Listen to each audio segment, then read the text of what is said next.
উৎসাহ উদ্দীপনামূলক গল্প করুন কিংবা না করুন। অনুবাদ আব্দুর রাকিব মাদানী, সম্পাদনা আব্দুল্লাহিল হাদি। আমি এবং আপনি, তিনি এবং সে, অমুক এবং তমুক। আমরা প্রত্যেকেই এই জীবনে কিছু না কিছু করি।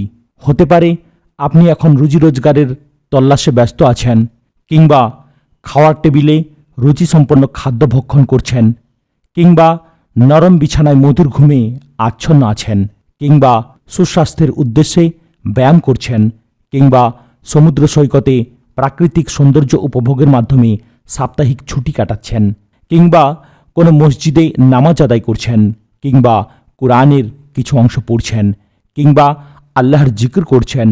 এর বিপরীতও হতে পারে প্রেম ভালোবাসার হইচইপূর্ণ গান শুনছেন, কিংবা টেলিভিশনে অর্ধনগ্ন নর্তকীদের দেখছেন, কিংবা অন্য কিছু মন্দ কাজ করছেন।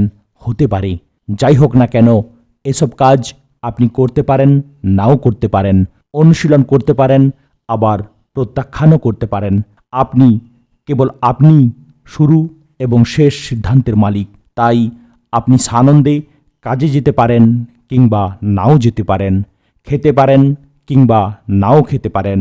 অনুরূপ আপনার পুরো ইচ্ছাধীনে যে আপনি নামাজ পড়তে পারেন, আবার নাও পড়তে পারেন, আল্লাহকে স্মরণ করতে পারেন, আবার নাও করতে পারেন, নিকৃষ্ট কাজসমূহ করতে পারেন, আবার নাও করতে পারেন।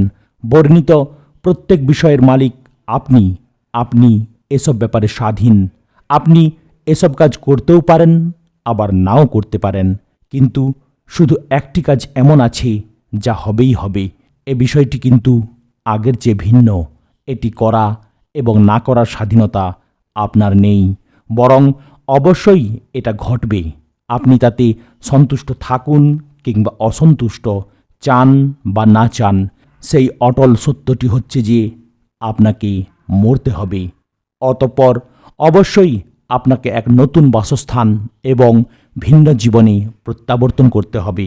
আপনার সেই নতুন বাসস্থানটি একটি সংকীর্ণ গর্ত ছাড়া কিছুই হবে না, যা কেবল আপনার দেহটাকে কোনোরূপে সেখানে রাখা সম্ভব হবে।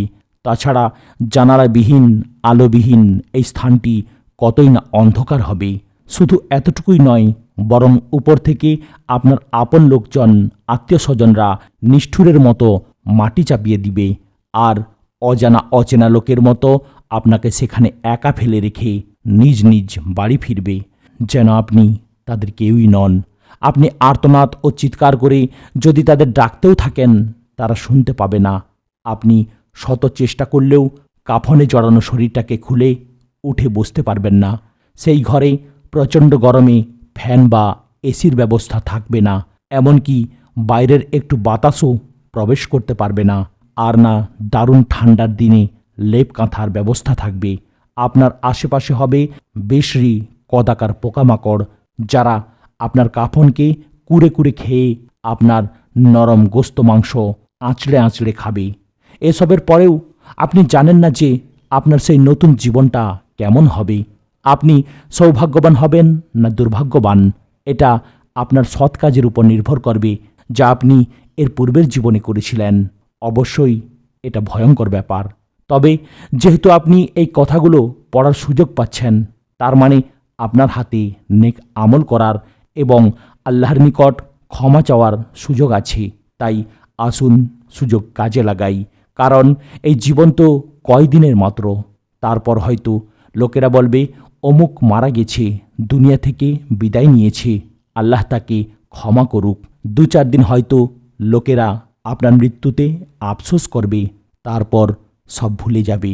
তাই আসুন এমন কাজ করি যা আল্লাহ পছন্দ করেন, যেন আপনার নতুন গৃহের জীবনটা সৌভাগ্যের হয়। আল্লাহর কসম, কারণ সেটাই আসল জীবন। যদি সৌভাগ্যবান হন, তবে চিরকাল সৌভাগ্যবান থাকবেন। আর সতর্ক থাকুন যেন দুর্ভাগ্যবানদের মধ্যে গণ্য না হন, কারণ সেটি সর্বনাশা।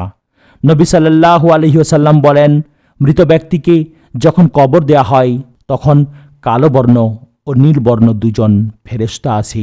একজনের নাম মুনকার, অপরজনের নাম নাকির।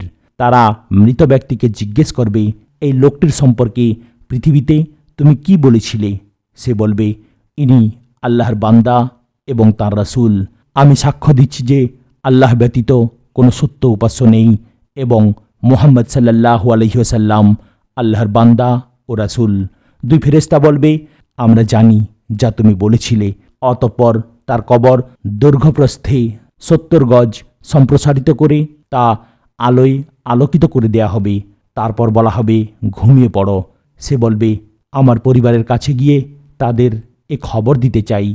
ফেরেশতা বলবে, বাসর ঘরের সদ্য বিবাহিত বরের মতো ঘুমাও, যাকে তার একান্ত আপনজনই ঘুম থেকে জাগাবে। সে এই অবস্থাতেই থাকবে যতক্ষণ আল্লাহ তাকে পুনরুত্থান না করেন। আর যদি মৃত ব্যক্তি মুনাফেক হয় তাহলে সে বলবে, লোকেরা যা বলতো আমিও তাই বলতাম, আসলে কি তা জানি না। ফেরেশতা বলবে, আমরা জানতাম যা তুমি বলতে।